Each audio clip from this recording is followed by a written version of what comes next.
મિત્રો બે પેઢીથી કામ કરવાનો અવસર મળ્યો છે. એક મારા પિતાજી વખતે પણ આ પેઢી સાથે એક કામ કર્યું છે, અને હવે એક યુવા પેઢી સાથે કામ કરવાનો અવસર આ જિલ્લાની અંદર કામ કરવાનો મળ્યો છે. હવે પહેલાં ધારાસભ્ય તરીકે, હવે મંત્રી તરીકે કામ કરવાનું છે, પણ કરવાનું છે તમારા દીકરા વતી કરવાનું છે. સાહેબના માર્ગદર્શનની અંદર આપણું બનાસકાંઠા આખું એક નવી દિશામાં જઈ રહ્યું છે.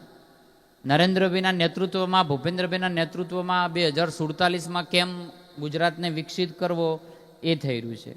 આખું ઉત્તર ગુજરાત એમાં કેવા પ્લાન હોવા જોઈએ, કેવું ગુજરાત હોવું જોઈએ, એની ચિંતા પણ આપણા સાહેબ કરી રહ્યા છે. પણ એમાં આપણો રોલ શું હોય? હમણાં મને ઘણા સાહેબ એવું કહેતા હતા કે આ અહીં સ્ટેજ ઉપરથી કહેતા હતા કે ભાઈ હમણાં આપણી કુદરત કે રૂઠી ગઈ. રૂઠી કેમ? તો ઘણાએ કીધું ક્લાઇમેટ ચેન્જ. હવે ક્લાઇમેટ ચેન્જ સાહેબ વિભાગે મારી જોડે છે, તો મને એમ કે આ ક્લાઇમેટ ચેન્જ શું હોય? તો મને એમ વિચાર આવ્યો કે થોડું સાહેબ વાત કરું આમાં ક્લાઇમેટ ચેન્જ વિશે. એ આપણે વગર કામના ગાંધીનગર આંટા મારીએ એટલે સમજવાનું કે અહીં પૂર જેવી પરિસ્થિતિઓ થાય. એટલે વળી આમ થાય કે વળી કેમ વળે આવું કેવી રીતે હોય? તો જ્યારે કુદરતી બેલેન્સ બગડે છે ને ત્યારે આ પરિસ્થિતિનું નિર્માણ થાય. જ્યારે કુદરતમાંથી પાણી આપણે ખેંચ કર્યું છે એને આલવાનું ભૂલી ગયા ત્યારે આવી પરિસ્થિતિઓ થાય. જ્યારે કુદરતે વૃક્ષો વાવવાનું કામ કર્યું, આપણા વડવાઓ વાવવાનું કામ કર્યું છે, અને ત્યારે આપણે એનું નિકંદન કાઢી નાખ્યું ત્યારે આવી પરિસ્થિતિઓ થાય. અને એ કામ પછી બનાસ ડેરી સાહેબ બધું ઉપાડે, પાણીનું કામ ઉપાડે, ત્યારે આપણે એમ જાગૃત થઈએ કે સાલું આ તો આપણે હવે ઘણું મોડું થઈ ગયું છે.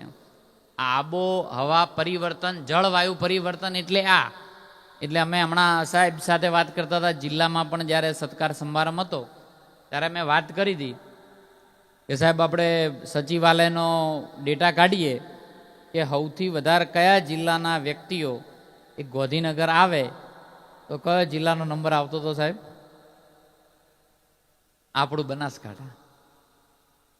ત્યારે મને એમ વિચાર આવ્યો, સાહેબને મેં વાત કરી, જિલ્લા અધ્યક્ષને વાત કરી કે એક એવી વ્યવસ્થા ઊભી કરીએ કે આપણા કાર્યકર્તાઓને અથવા આપણા વ્યક્તિઓને ગોધીનગરનો ન ખર્ચો કરવો પડે.